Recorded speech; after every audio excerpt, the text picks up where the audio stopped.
말도 안 되는 일이 일어났습니다. 这一 혹시 次我来到 운명을 了全世界 믿으시나요? 最幸福的国家。 8万个湖泊，内陆水域面积占全国面积的10%，因此有千湖之国和千岛之国的美称。除湖泊之外，全国大部分地区被大片森林覆盖，森林覆盖率高达80%，总面积约2282万公顷，人均4.2公顷。 그 만남이 끝없이 이어진다면 그것이야말로 운명일 겁니다. 과연 이 인연이 그들에게 어떤 기적 같은 이야기를 안겨주었을까요? 지금부터 그 사연 들려드리겠습니다. 저는 엘리나 라탄넨이에요. 그리고 저는 제가 세상에서 가장 좋은 삶을 살고 있다고 생각했어요. 매일 아침 6시 30분에 저는 작은 커피를 끓여요. 커피 향이 집 같은 느낌을 주죠. 제 아파트는 따뜻하고 조용해요. 창밖으로는 소나무에 쌓인 눈을 볼 수 있어요. 핀란드는 겨울이 정말 아름다워요. 모든 것이 깨끗하고 평화롭죠. 저는 선생님이에요. 저희 마을 초등학교에서 8살 아이들을 가르치고 있어요. 저희 마을은 작고 안전해요. 모든 사람들이 서로를 알고 지내죠. 제 반 아이들은 예의 바르고 똑똑해요. 제가 이야기를 읽어줄 때 잘 들어주고 숲과 호수 그림을 그려요. 이 아이들 덕분에 제가 핀란드 사람이라는 것이 자랑스러워요. 핀란드는 세계에서 가장 좋은 교육 시스템을 가지고 있어요. 모든 사람들이 그렇게 말하죠. 저 같은 선생님들은 여기서 중요한 존재예요.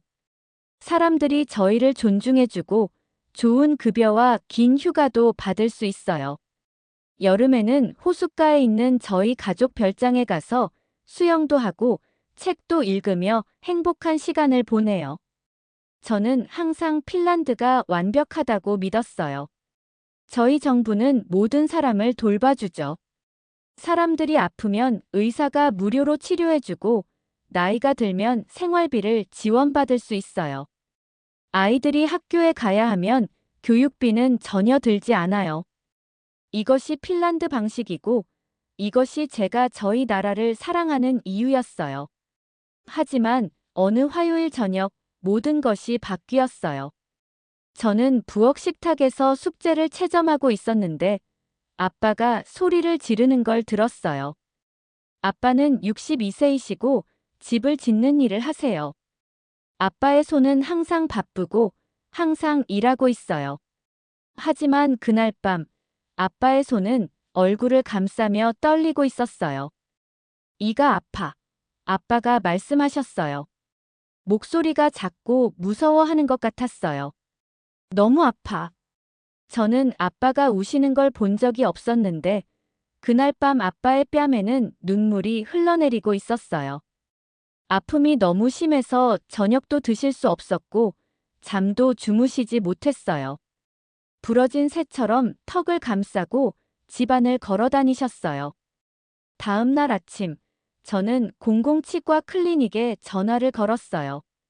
번호를 누르는 제 손이 떨리고 있었어요. 아버님을 3개월 후에 진료해 드릴 수 있어요. 전화 너머 여자분이 말했어요. 목소리가 겨울바람처럼 차가웠어요. 3개월이요? 저는 믿을 수 없었어요. 하지만 지금 너무 아파하고 계시는데요. 가장 빠른 예약이 그때예요. 그분이 말했어요. 진짜 응급 상황이 아닌 이상 말이에요. 진짜 응급 상황이라니. 아빠는 밤새 잠을 못 주무셨고 아침도 드실 수 없었어요. 하지만 어떻게든 이것은 진짜 응급 상황이 아니라는 거였어요. 다음에 저는 개인 치과 클리닉에 전화했어요. 제 심장이 빠르게 뛰고 있었어요. 오늘 진료해 드릴 수 있어요. 접수원이 말했어요. 정말 안도감이 들었어요. 1시간에 350유로입니다. 350유로. 그것은 선생님인 제 월급의 거의 절반이었어요. 치과 의사와 1시간을 위해서 말이에요. 저는 전화를 끊고 벽을 바라봤어요. 여기가 핀란드였어요. 완벽한 핀란드. 세계 최고의 의료 시스템을 가진 핀란드. 하지만 아빠는 고통받고 계셨고 저는 도와드릴 수 없었어요. 그날 밤 아빠는 소파에서 주무시려고 하셨어요. 밤새 신음하시며 뒤척이셨어요. 저는 아빠 옆에 앉아서 손을 잡아드렸어요. 아빠의 손이 차갑고 약하게 느껴졌어요. 죄송해요, 아빠. 저는 속삭였어요. 어떻게 해야 할지 모르겠어요. 핀란드가 갑자기 작고 무력하게 느껴졌어요. 저희의 완벽한 시스템은 가장 필요한 순간에 실패했어요. 저는 화가 나고 혼란스럽고 무서웠어요. 저희의 이 멋진 나라에서 어떻게 이런 일이 일어날 수 있을까요? 저는 이 끔찍한 밤이 제 인생 전체를 바꿀 거라는 걸 몰랐어요. 아빠의 아픔이 제가 상상도 못했던 곳으로 저를 이끌 거라는 걸 몰랐어요. 제가 항상 두려워했던 곳으로 말이에요. 한국이라는 곳으로요. 사흘 동안 아빠가 고생하시는 걸 지켜봤어요. 수프도 드실 수 없으셨고 뜨거운 커피도 마실 수 없으셨어요. 찬물조차도 아파하셨죠. 얼굴이 야위고 회색빛이 되어버렸어요. 그렇게 건강하셨던 저희 아빠가 아픈 아이처럼 보였어요. 온갖 방법을 다 써봤어요. 약국에서 진통제를 사다 드렸고 이유식처럼 부드러운 음식을 만들어 드렸어요. 볼에 얼음도 데워 드렸지만 아무것도 소용없었어요. 치통이 마치 입안에 사는 괴물 같았어요. 학교에서도 집중할 수가 없었어요. 학생들이 봄꽃 그림을 그리는 동안 저는 아빠의 고통을 생각했고 아이들이 읽기 연습을 하는 동안 저는 머릿속으로 돈 계산을 했어요. 350유로. 2달치 식료품비였고 제 차 할부금이었어요. 치과에서 1시간 보는데 너무 큰 돈이었죠. 하지만 달리 어떤 선택이 있겠어요? 금요일 저녁에 친구 소피아가 전화했어요. 소피아도 저희 학교에서 가르치는데 5학년을 담당해요. 금발에 웃음이 많은 친구로 모든 사람을 행복하게 만들어주죠. 엘리나, 목소리가 너무 안 좋아 들려요.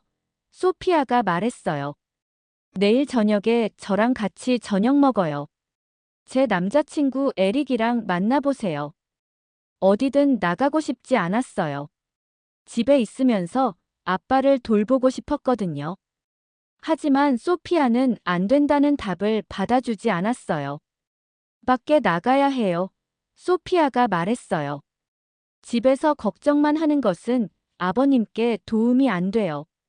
토요일 저녁이 왔어요. 파란 원피스를 입고 식당으로 걸어갔어요. 따뜻한 조명과 나무 테이블이 있는 작은 곳이었어요. 소피아가 에릭과 함께 이미 와 있었어요. 에릭은 빨간 머리에 환한 미소를 지은 남자로 아주 행복해 보였어요. 엘리나, 에릭이에요. 소피아가 소개했어요. 그리고 에릭 친구 준호예요. 테이블에 앉은 세 번째 사람을 봤어요. 아시아계, 아마 한국 사람 같았어요. 검은 머리에 진지한 눈을 가졌고 멋진 정장을 입고 꼿꼿이 앉아 있었어요. 말하기 전에 생각하는 사람 같아 보였어요. 준호는 치과 의사예요. 에릭이 말했어요. 작년에 서울에서 이곳으로 오셨어요. 치과 의사라는 말을 듣는 순간 가슴이 뛰었어요. 준호를 바라봤어요. 혹시 아빠를 도와줄 수 있을까요? 하지만 그때 뭔가 생각났어요. 한국. 뉴스에서 한국에 대한 안 좋은 이야기들을 들었었거든요. 한국은 사람들이 너무 열심히 일하고 행복하지 않은 곳이라고 했었어요. 복잡하고 스트레스 많은 곳이라고요. 왜 한국 치과 의사가 핀란드로 왔을까요? 준호가 제 눈에 서린 걱정을 받나 봐요. 괜찮으세요? 준호가 물었어요. 영어를 아주 잘했지만 핀란드식 영어와는 다른 억양이 있었어요. 아빠 이야기를 해드렸어요. 석 달 대기 명단 이야기도 비싼 개인 병원 이야기도요. 제가 말하는 동안 준호는 주에 깊게 들었어요. 중간에 끼어들지도 않았고 지루해하는 기색도 없었어요. 제가 말을 마치자 준호는 잠시 조용히 있었어요. 그러더니 재킷에서 작은 폴더를 꺼냈어요. 한국에서는 아버님이 내일 치과를 보실 수 있어요. 준호가 말했어요. 어쩌면 오늘도 가능할 거예요. 저는 준호를 쳐다봤어요. 내일요? 네. 한국 치과는 다르게 운영돼요. 의사가 많고 아주 현대적인 장비를 사용해요. 외국 환자들도 환영해요. 준호가 폴더를 열어서 서류들을 보여줬어요. 깨끗하고 하얀 치과 사무실 사진들이 있었고 치료와 가격 목록도 있었어요. 전화번호와 주소도 적혀 있었어요. 비용은 핀란드에서 내실 돈의 절반 정도일 거예요. 준호가 말했어요. 그리고 품질도 아주 좋아요. 세계 최고의 치과 의사들 중 일부가 서울에서 일해요. 서류들을 봤지만 믿을 수가 없었어요. 한국이요? 제가 항상 너무 바쁘고 스트레스 많은 곳이라고 생각했던 그 나라요. 사람들이 하루에 16시간씩 일하고 행복할 시간도 없는 나라라고 생각했는데요. 하지만 너무 멀어요. 제가 말했어요. 그리고 저는 한국어도 못하고 한국에 대해서 아는 것도 없어요. 준호가 그날 저녁 처음으로 미소를 지었어요. 부드럽고 친절한 미소였어요. 제가 도와드릴 수 있어요. 준호가 말했어요. 서울에 아직 친구들이 많거든요. 모든 걸 준비해 줄 수 있어요. 호텔, 교통편, 통역까지요. 혼자가 아니실 거예요. 폴더를 손에 들고 있었어요. 뭔가 중요한 것이 들어있는 것처럼 무겁게 느껴졌어요. 주변에서는 소피아와 에릭이 이야기하며 웃고 있었지만 저는 집에서 얼굴을 붙잡고 아파하고 계실 아빠 생각만 했어요. 왜 저희를 도와주시려고 하세요? 준호에게 물었어요. 저도 이해하거든요. 준호가 말했어요. 저도 도움이 필요해서 핀란드에 왔어요. 누군가 저를 도와줬거든요. 이제 저도 다른 누군가를 돕고 싶어요. 그날 밤 핀란드의 별빛 아래 집으로 걸어갔어요.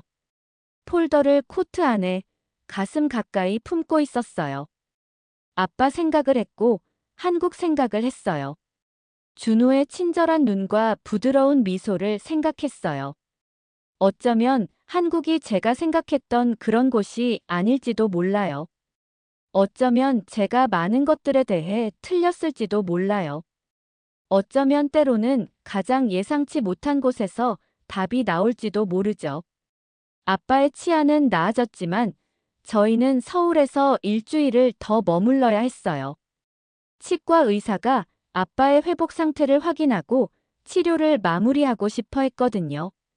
저는 외국에서 그렇게 오래 머무르는 게 걱정됐지만 아빠는 신이 나 있었어요. 엘리나야, 이 도시 좀 봐. 아빠가 호텔에서 아침을 먹으면서 말했어요. 건물들, 디자인, 모든 것이 어우러지는 방식 말이야. 정말 놀라워. 준호 씨가 저희에게 서울 가이드북과 지도를 주셨어요. 저희가 가봐야 할 모든 장소에 표시를 해두셨더라고요. 길을 잃거나 도움이 필요할 때를 대비해서 모든 페이지에 자신의 전화번호를 적어두기도 하셨어요. 저희의 첫 번째 목적지는 경복궁이었어요. 저는 유럽에 있는 유적지처럼 오래되고 무너진 건물들을 예상했었는데 정말 마법 같은 것을 발견했어요. 궁궐은 거대하고 화려하면서 완벽하게 보존되어 있었거든요. 빨간색과 초록색, 금색 페인트가 모든 표면을 덮고 있었어요. 휘어진 지붕들이 새의 날개처럼 하늘을 향해 뻗어 있었고요. 저희는 화려한 의상을 입은 수문장들이 교대하는 모습을 봤어요. 그들은 춤추는 것처럼 느리고 우아하게 움직였거든요. 전 세계에서 온 관광객들이 사진을 찍으며 미소 지었어요. 한국 가족들은 아이들에게 역사를 부드러운 목소리로 설명해주고 있었고요. 이 나라는 자신들의 과거를 존중하는구나. 아빠가 궁궐 대문을 노트에 스케치하면서 말했어요. 하지만 과거에만 살지는 않아. 궁궐에서 저희는 북촌 한옥마을로 걸어갔어요. 길은 좁고 구불구불했어요. 전통 목조 가옥들이 오랜 친구처럼 서로 나란히 앉아 있었거든요. 어떤 집들은 수백 년이 된 것들이었는데 여전히 사람들이 살고 있었어요. 현대적인 자동차들이 고대의 담벼락 옆에 주차되어 있었고요. 옛것과 새것이 평화롭게 함께 살고 있었어요. 박물관으로 개조된 한 집에서 저희는 한국의 가족 생활에 대해 배웠어요. 과거 사람들이 어떻게 요리하고 잠자고 공부했는지를 봤거든요. 모든 것이 단순하지만 아름다웠어요. 아무것도 낭비되지 않았고요. 모든 물건이 목적이 있었어요. 다음 날 준호 씨의 친구 민준 씨가 홍대에서 저희를 만났어요. 민준 씨도 선생님이었는데 고등학생들을 가르치고 계셨어요.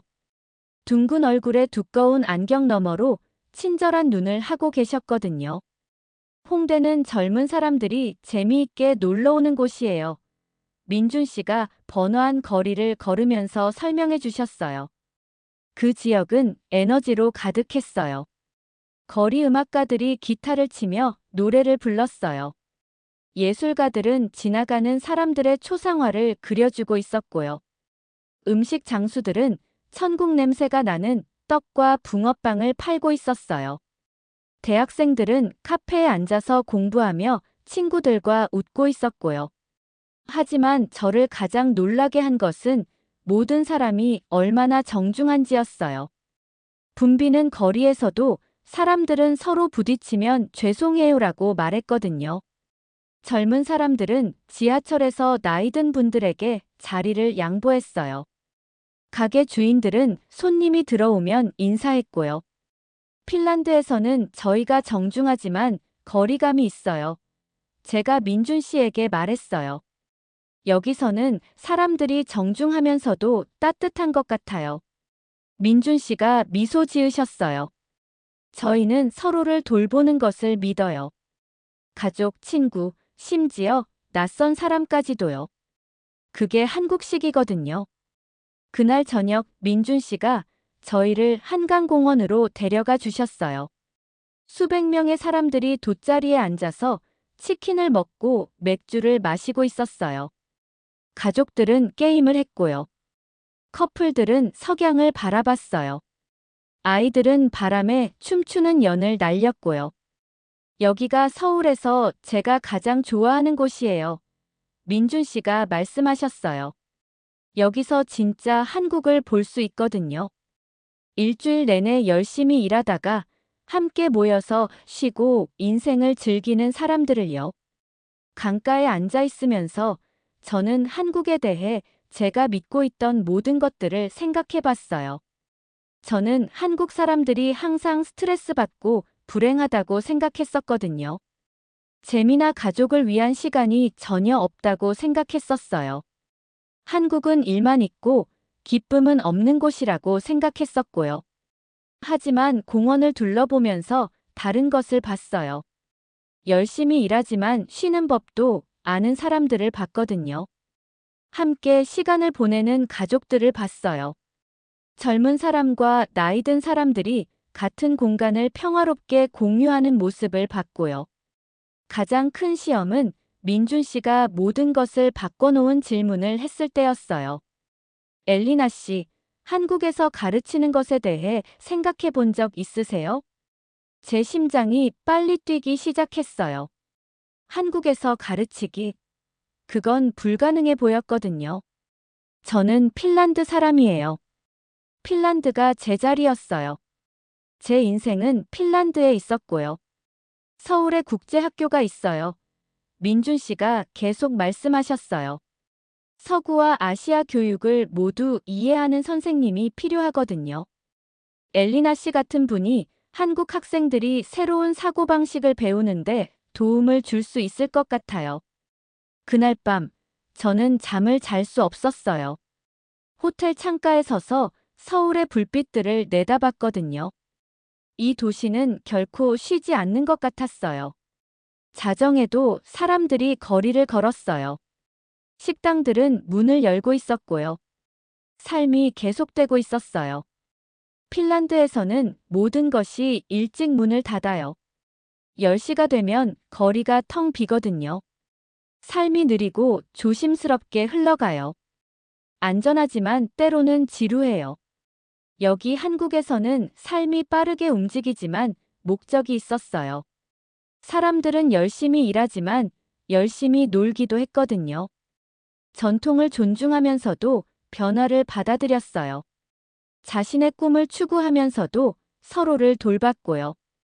제 인생에서 처음으로 핀란드에서의 안전하고 편안한 제 삶이 사실은 너무 작은 건 아닌가 하는 생각이 들었어요. 저는 다른 종류의 삶을 상상할 만큼 용감할까요? 제가 알고 있는 모든 것을 떠나서 새로운 나라에서 다시 시작할 만큼 강할까요? 그 질문들이 저를 무섭게 했어요. 하지만 동시에 흥미진진하기도 했고요. 어쩌면 가장 큰 모험은 한국을 방문하는 것이 아니었을지도 몰라요. 어쩌면 가장 큰 모험은 제가 항상 상상해왔던 것과는 완전히 다른 사람이 될 수 있다는 것을 발견하는 것이었을지도 모르거든요. 더 용감한 사람, 세상에 더 열린 사람, 더 나은 것을 위해 위험을 감수할 의지가 있는 사람으로요. 시험은 한국에 관한 것이 아니었어요. 시험은 저에 관한 것이었거든요. 한국에서의 마지막 날이 너무 빨리 다가왔어요. 아버지의 치아는 완전히 나아졌어요. 아버지는 아무런 아픔 없이 웃으시며 한국 바비큐를 드셨죠. 하지만 저는 가슴속에서 다른 종류의 아픔이 자라나는 걸 느꼈어요. 떠나고 싶지 않은 무언가에 작별을 고해야 하는 아픔이었죠. 저희는 천천히 짐을 쌌어요. 아버지는 새로 사신 한국 셔츠들을 조심스럽게 개어 넣으셨어요. 저는 고국의 친구들을 위해 산 작은 선물들을 포장했죠.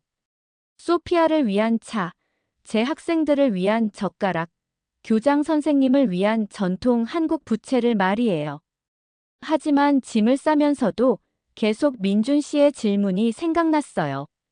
한국에서 가르치는 것, 한국에서 사는 것, 매일매일 저를 놀라게 했던 이 나라에서 완전히 새로운 삶을 시작하는 건 말이에요. 준호 씨가 공항까지 태워다 주러 왔어요. 운전하는 동안 조용했죠.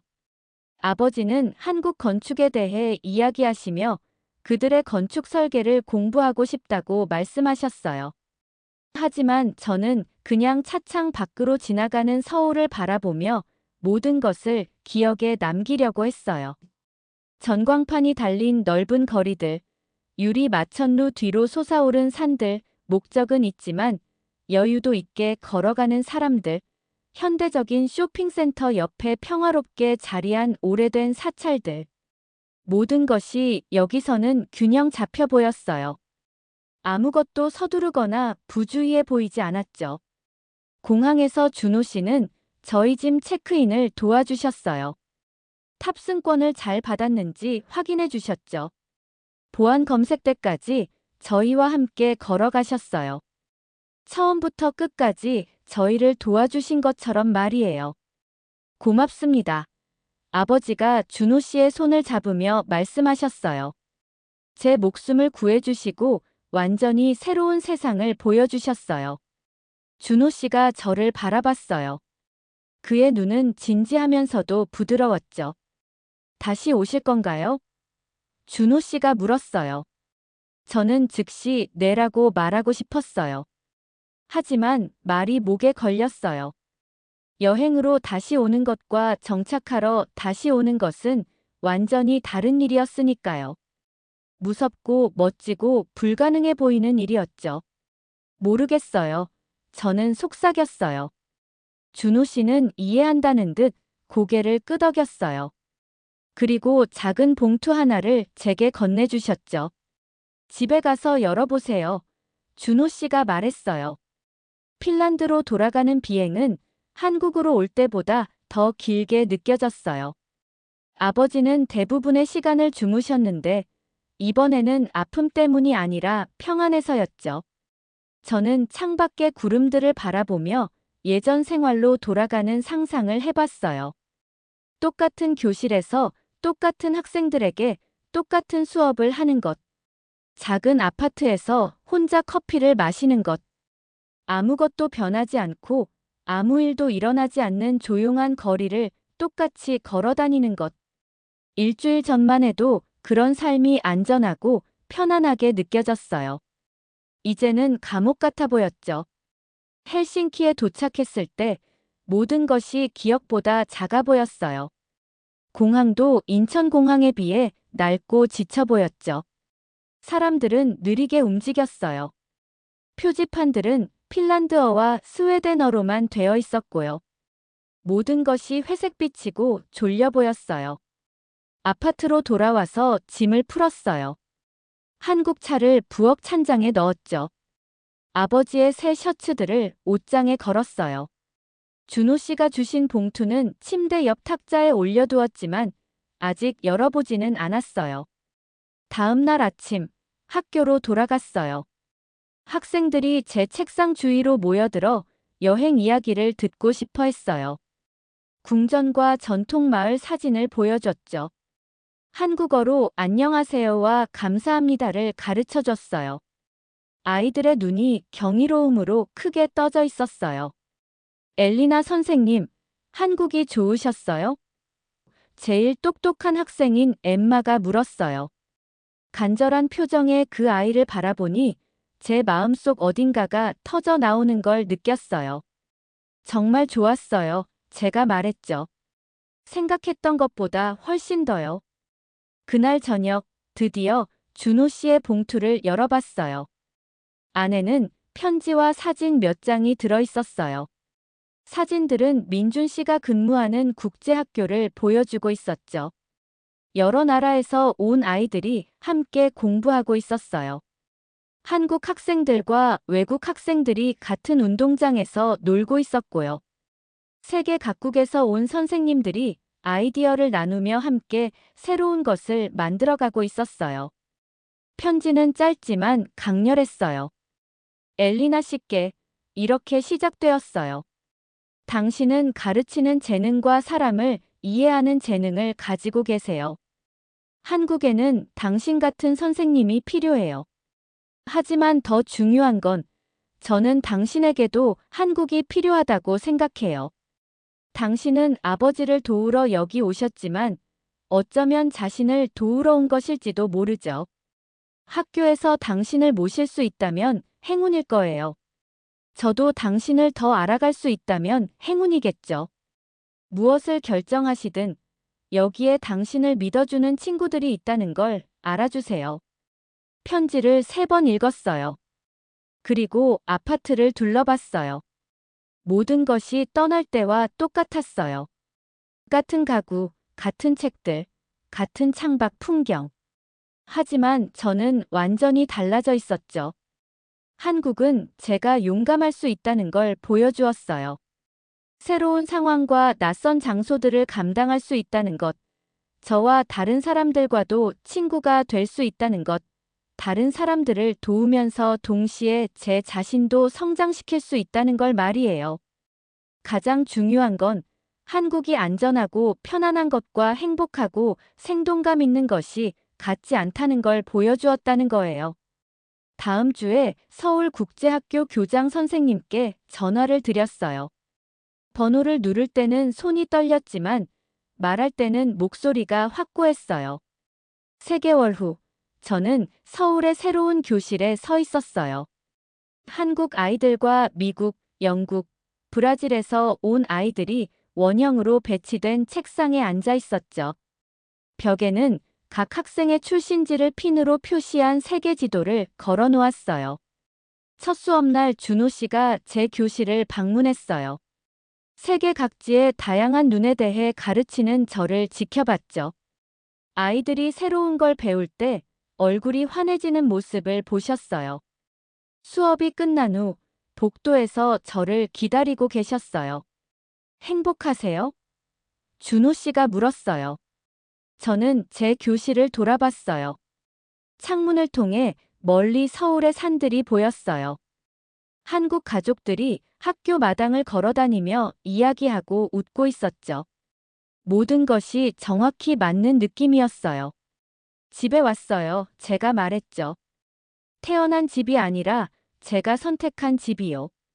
제가 되어야 할 사람이 될 수 있는 집 말이에요. 때로는 가장 큰 모험이 새로운 곳으로 여행하는 게 아니에요. 때로는 가장 큰 모험이 자신이 상상했던 것보다 더 용감하고 강하고 능력 있는 사람이라는 걸 발견하는 거죠. 한국은 아버지의 치아만 고쳐준 게 아니었어요. 한국은 제 안에 부서진 것을, 저도 부서져 있는 줄 몰랐던 것을 고쳐주었어요. 그리고 그게 가장 놀라운 선물이었어요. 재밌게 보셨나요? 여러분의 좋아요와 구독은 더 좋은 K 콘텐츠를 만드는 힘이 됩니다. 댓글로도 여러분의 생각을 꼭 들려주세요. 좋아요와 구독 부탁드립니다. 그럼 다음 영상에서 또 뵐게요.